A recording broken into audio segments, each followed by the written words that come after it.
ألا بذكر الله تطمئن القلوب. بسم اللہ الرحمن الرحیم۔ کل میں نے آپ سے حضرت ہود علیہ السلام جنہیں قوم عاد کی طرف اللہ تعالیٰ نے بھیجا، ان کے حوالے سے چند باتیں عرض کی تھیں، اور ہمارے سامنے یہ بات آئی تھی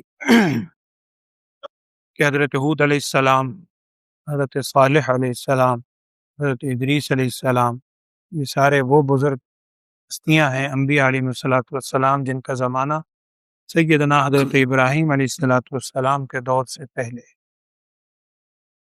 ہود علیہ السلام کے حوالے سے کل یہ بات آئی تھی کہ جس قوم کی طرف ان کو بھیجا گیا وہ قوم عاد کے نام سے مشہور تھی۔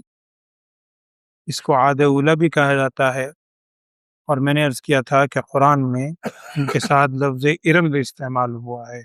الم تر کیف فعل ربک بعاد ارم ذات العماد، اور آگے قرآن نے وہاں کیا کہا تھا، التی لم یخلق مثلها فی البلاد، یہ ایسی قوم تھی کہ اس جیسے لوگ پہلے پیدا نہیں کیے گئے، اور وہ خود کہا کرتے تھے وقالوا من اشد منا قوہ، ہم سے قوت میں زیادہ کون ہو سکتا ہے، بڑے قد آدم ان کے حوالے سے بات آئی۔ جب یہ قوم ہلاک ہو گئی، قوم عاد، تو اس کے جو باقی افراد بچے، خاص طور پر ایمان لانے والے، یہ وہاں سے ہجرت کر کے دوسرے خطے میں آئے، اور اس کے بعد انہی کی جو بقیہ نسل تھی اس سے آگے قوم سمود کا وجود آیا۔ قوم سمود اسی سے بنی، اس کو عاد ثانیہ بھی کہا جاتا ہے۔ عاد اولا پہلی عاد قوم، اور یہ قوم عاد دوسرے نمبر پر عاد ثانیہ، جسے قوم سمود بھی کہا جاتا ہے۔ قرآن نے ان کو اصحاب الحجر بھی کہا ہے، وَلَقَدْ كَذَّبَ أَصْحَابُ الْحِجْرِ الْمُرْسَلِينَ۔ اصل میں حجر ایک علاقے کا نام ہے جس طرف یہ مبعوث ہوئے تھے، اس وجہ سے ان کو اصحاب الحجر بھی کہا جاتا ہے۔ قوم سمود، حضرت صالح علیہ السلام کے ان کی طرف بھیجا گیا۔ حضرت صالح علیہ السلام بھی بہت قوم کے نمایاں فرد تھے، بڑے خاندان میں سے تھے۔ انہوں نے جب دین کی بات رکھی سامنے، قوم سمود کے بارے میں بھی یہی تھا، یہ لوگ سنگ تراشی میں بہت ماہر تھے، پتھروں کو تراش تراش کے بڑے زبردست گھر بناتے تھے۔ قرآن نے کہا کہ ارم ذات العماد لم یخلق مثلها فی البلاد وثمود الذین جابوا الصخر بالواد، یہ پتھروں کو تراش کے اور گھر بناتے تھے، اور یہ کھنڈرات اب بھی عرب کے اندر موجود ہیں، اور اس حوالے سے ایک دو احادیث بھی ہیں، میں بھی آپ سے عرض کرتا ہوں۔ سنگ تراش تھے، سنگ تراشی کے اندر بت تراشی بھی شروع کر دی، اور پھر ہوتے ہوتے شیطان ابلیس تو لگا ہوا ہے، اس کے ساتھ پھر بت پرستی بھی شروع کر دی۔ جب بت پرستی میں آئے اور انتہا درجے کی ان کی برائیاں اور یہ شرک بڑھ گیا، پھر اللہ جل شانہ کی طرف سے صالح علیہ السلام کو بھیجا گیا اس قوم کی ہدایت۔ ان لوگوں کا تقریباً ہر نبی کے زمانے میں اسی قسم کے الفاظ تھے۔ انہوں نے ایک بات یہ کہی حضرت صالح علیہ السلام سے، قرآن میں ذکر ہے اس کا، کہ اگر ہم یا ہمارا عقیدہ برا ہے، غلط ہے، تو ہم پر جو اللہ کی نعمتیں اتنی برس رہی ہیں، ہم بڑے خوشحال ہیں، بڑے مالدار ہیں، بڑے صحت مند ہیں، بڑے طاقتور ہیں، بڑے ہنر مند ہیں، پھر یہ ہمارے اندر نہ ہو۔ اور حضرت صالح علیہ السلام پر ایمان لانے والے شروع میں بڑے غریب قسم کے لوگ تھے۔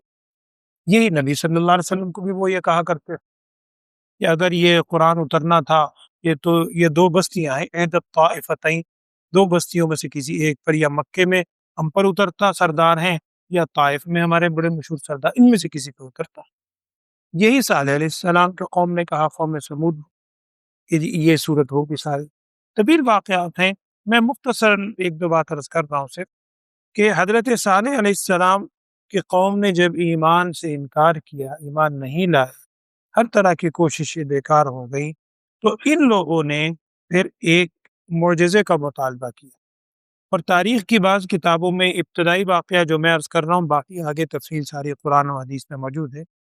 تاریخ دان لکھتے ہیں بعض کتابوں کے حوالے سے کہ انہوں نے حضرت صالح علیہ السلام سے کہا کہ ہم چونکہ بت پرستی کرتے ہیں، بڑے ہمارے معبود ہیں نعوذ باللہ، ہم ان کی عبادت کے لیے علاقے سے باہر نکلیں گے، آپ بھی چلیں، اور وہاں جا کر ہم بھی پکارتے ہیں، آپ بھی پکاریں، ابھی معلوم ہو جائے گا کہ کس کی پکار قبول ہوتی۔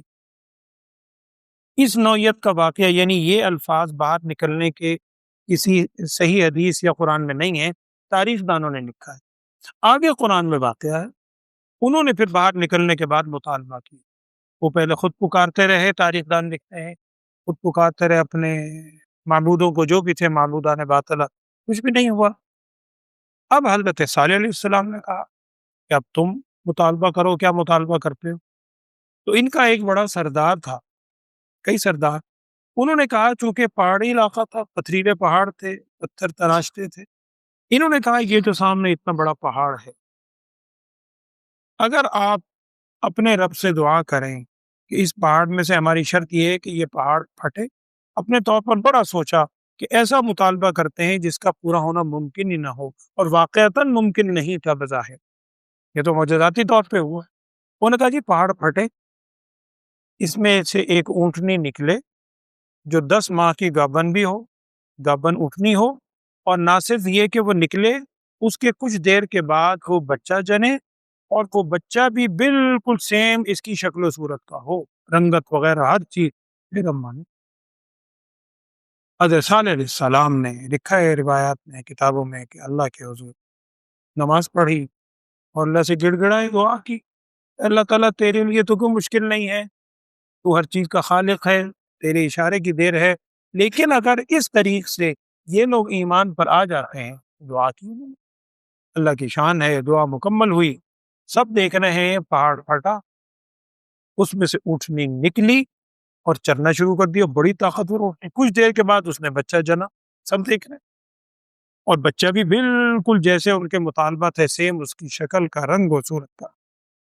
اب چونکہ اتنا بڑا معجزہ دیکھا، من چاہی چیز انہیں مل گئی، تو لکھا ہے کتابوں میں کہ یہ جو بڑا سردار تھا ان میں سے ایک، وہ تو ایمان لے آیا، اس نے کہا کہ نہیں، یہ واقعتاً یہ اللہ کی مدد ہے، کوئی ایسی ہستی ہے ان کے ساتھ، وہی جس کو وہ رب کہتے، وہ ایمان لے آیا۔ کچھ پہلے سے آئے ہوئے ایمان تھے، لیکن دیگر جو لوگ تھے وہ ایمان نہیں لائے، لیکن چونکہ اتنا بڑا معجزہ دیکھ چکے تھے، ڈرتے تھے، ڈرنے لگے اب حضرت صالح علیہ السلام سے۔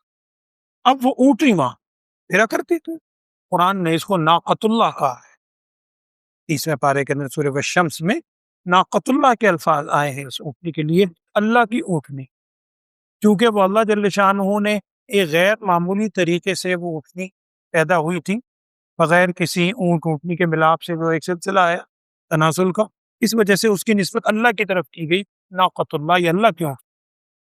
اب وہ اونٹنی پھرتی تھی، ان کے جانور بھی پھرتے تھے۔ اونٹنی چونکہ طاقتور بہت تھی اور غیر معمولی تھی، معجزاتی طور پہ تھی، وہ اونٹنی جب کنواں وغیرہ پر پانی پینے جاتی، اتنا پانی پیتی کہ سارا چشمہ یا وہ جو کنواں تھا خالی، جب چرنے کے لیے جاتی تو سارا چر کے خالی کر۔ انہوں نے پھر شور مچایا، اب کہہ نہیں رہے، آگے بڑھتے، اس کو تکلیف پہنچانے سے ڈر رہے ہیں، ڈرتے بھی ہیں، صالح علیہ السلام کے پاس پہنچے کہ جی یہ ہو گیا، ہمارے جانور بھوکے مر گئے، یہ ہے، اتنا ہے۔ صالح علیہ السلام نے فیصلہ فرمایا، اچھا ایسا کرتے ہیں، باریاں لگا دیتے، ایک دن یہ اونٹنی پانی پیے گی، دوسرے دن تمہارے جانور پانی۔ اور بعض کتابوں میں، تاریخ کی کتابوں میں لکھا ہے کہ جس دن یہ پانی پیے گی اس دن تم اس کا دودھ دوہ لیا کرو، تمہیں بھی اس سے اس دن فائدہ ہوگا۔ یہ دودھ بھی دوہتے، بہت دودھ نکلتا، لیکن اونٹنی میں اللہ نے قوت دی تھی، آزمائش تھی ان کی، پانی پیتی تو پانی خشک، چرنے کے لیے جاتی، جہاں سے وہ چرتے ہوئی جاتی، سارا چارہ ختم، انہیں پھر تکلیف ہے، اگرچہ ان کے جانوروں کو بھی مل رہا تھا، نہیں مانے۔ اب یہاں حدیث کے بعد روایات کے اندر کتابوں میں آتا ہے، تفسیر ابن کثیر وغیرہ میں بہت کتابوں میں مختلف الفاظ سے واقعہ نکلا، جس کا خلاصہ یہ ہے کہ شیطان ابلیس تو لگا ہوا ہے، وہ تو برداشت نہیں کرتا کہ یہ لوگ ڈر رہے ہیں، خدشہ ہے کہ کہیں اور لوگ ایمان نہ لے آئیں۔ اب اس نے چال چلی، اور اسی علاقے میں ان کے اسی قوم سمود کے اندر 2 عورتیں تھیں، بعض نے 3 کا لکھا، 2-3 عورتیں تھیں، انہوں نے وہی جو ایک اپنا مطالبہ سامنے رکھا لوگوں کے کہ تم جس سے چاہو شادی کر سکتے ہو، خوبصورت عورتیں تھیں، لیکن شرط یہ ہے کہ اس اونٹنی کو مارنا ہوگا، اسے قتل کر۔ اب وہ اوباش نوجوان ہر طرح ہوتے ہیں، ان میں سے دو چار تیار ہو گئے اور انہوں نے پروگرام بنایا کہ ٹھیک ہے ہم یہ کام کریں گے، اونٹنی کو ہم ختم کر دیں۔ شرطی انہوں نے یہ رکھی تھی۔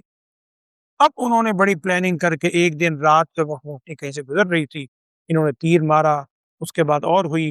ادھر حضرت صالح علیہ السلام نے اونٹنی کی آواز سنی۔ اب جب آواز سنی، صالح علیہ السلام دوڑے روتے ہوئے کہ اللہ کا عذاب، انہوں نے اللہ کی اونٹنی کو تکلیف پہنچائی، اب یہ نہیں بچے، کوچے کاٹ دی۔ فعقروها فدمدم علیہم ربهم بذنبهم فسواها ولا يخاف عقباها، قرآن میں ذکر ہے اس کا۔ انہوں نے اس کی ٹانگیں کاٹ دی اور اس کو ختم کر دیا۔ اور لکھا ہے کتابوں میں، روایات میں، کہ وہ جو بچہ تھا موجود اونٹنی کا، وہ بچہ دوڑتا ہوا بھاگا اور چھلانگ لگا کے اسی چٹان پہاڑ کی طرف گیا، پہاڑ پھٹا، وہ بچہ اس میں داخل ہو گیا، پہاڑ پہ گرا۔ وہ بچہ کو یعنی اللہ تعالیٰ کی طرف سے ایک دم واپس چلا۔ اب یہ ڈر تو گئے کہ ہم نے اس کو تکلیف پہنچائی ہے۔ اب حضرت صالح علیہ السلام نے ان سے پھر کیا کہا، اب ذرا پھر سنیے۔ صالح علیہ السلام نے انہیں پھر کہا کہ دیکھو اب تم عذاب کے لیے تیار ہو جاؤ، چونکہ تم نے خود مطالبہ کر کے معجزہ طلب کیا تھا، اب تم ایمان نہیں لائے اور پھر تم نے اس اونٹنی کو نقصان بھی پہنچایا۔ تمہیں کہا گیا تھا اس کو چھوڑ دو، تم نے نہیں چھوڑا۔ اب اللہ تعالیٰ کی طرف سے عذاب آئے گا۔ اور صالح علیہ السلام نے اس کی نشانیاں بھی بتائیں۔ انہوں نے بتلایا پہلے دن علامت یہ ہوگی کہ تم سب کے چہرے زرد ہو جائیں، جیسے خوف کی وجہ سے زردی چھا جاتی۔ اس دن دوسرے دن یہ ہوگا کہ تمہارے چہرے سرخ ہو جائیں، اور تیسرے دن کیفیت یہ ہوگی کہ تم سب کے چہرے سیاہ ہو جائیں۔ پھر اس کے بعد اللہ کا عذاب آئے گا، تم میں کوئی بچ نہیں سکے گا۔ اور اللہ کی شان ہے، بالکل ایسا ہی ہوا۔ اللہ کے نبی کہہ رہے ہیں، اللہ کی طرف سے بتلائی ہوئی بات ہی کہہ رہے ہیں۔ کچھ روز کے بعد جب عذاب کی کیفیت ہوئی، ان سب کے چہرے جو نہ ماننے والے تھے، چہرے ان کے زرد ہو گئے، اور بعض تاریخ دان لکھتے ہیں کہ اندر سے ڈرنے لگے۔ اب بجائے اس کے کہ توبہ کرتے، معافی مانگتے، آثار دیکھ رہے ہیں، دوسرے دن سرخ ہو گئے چہرے، اب انہوں نے بجائے اس کے کہ معافی طلب کرتے، انہوں نے غصے کے اندر پروگرام یہ بنایا کہ چلو ہم پہ تو عذاب آ رہا ہے نا، صالح علیہ السلام کو بھی نہیں چھوڑنا، ایمان والوں کو بھی نہیں چھوڑنا۔ انہوں نے اپنے چند نوجوانوں کو تیار کیا، اب وہ غصے میں گئے، لیکن وہ اللہ کا عذاب کہاں بچ سکتے۔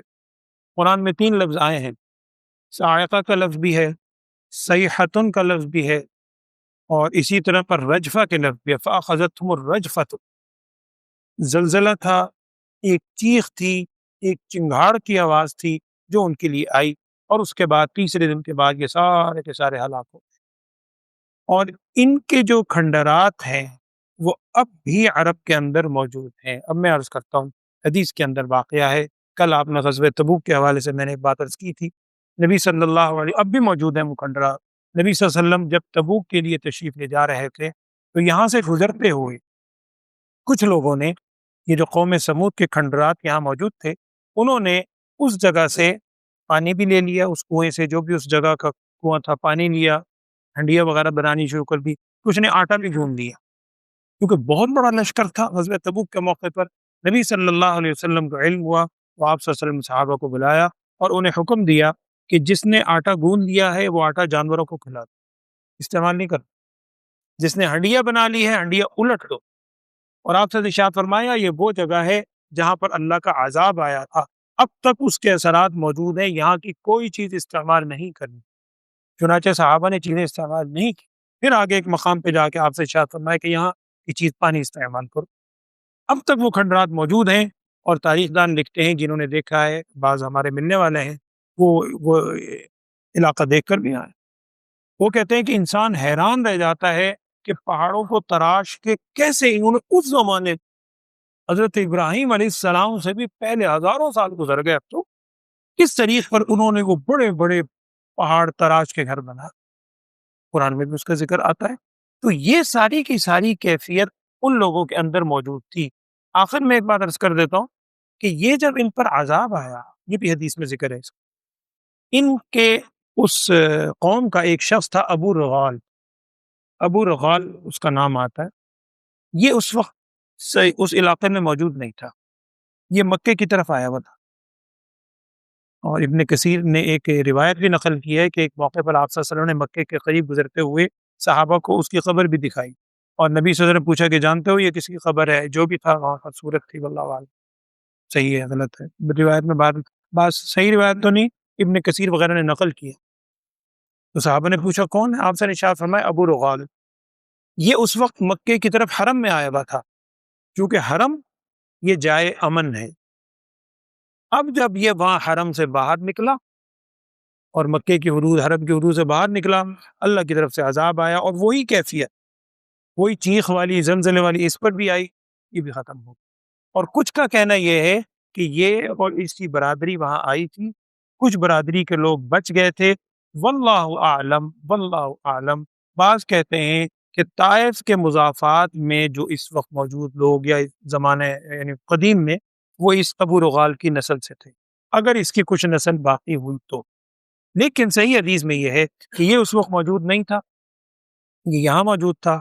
جب حدود حرم سے باہر نکلا، اس پر بھی اللہ کا عذاب آیا اور یہ بھی سب ختم ہو گیا۔ قوم سمود، حضرت صالح علیہ السلام پھر ان کی ہلاکت کے بعد یہاں سے ہجرت کر کے فلسطین کی طرف تشریف لے گئے، اور وہاں جا کر پھر آباد ہوئے حضرت صالح علیہ السلام اور ان پر ماننے والے ایمان لانے۔ یہ چند باتیں میں نے آپ سے عرض کی ہیں حضرت ابراہیم علیہ السلام کے زمانے سے پہلے کے واقعات۔ اب اس کے بعد پھر سیدنا جد الانبیاء حضرت ابراہیم علیہ السلام، اور پھر تواتر سے اولاد در اولاد در اولاد پھر نبوت میں چلی گئی، اور اس کے بعد پھر بنی اسرائیل اور سارے انبیاء اس کے بعد کثرت کے ساتھ آئے ہیں۔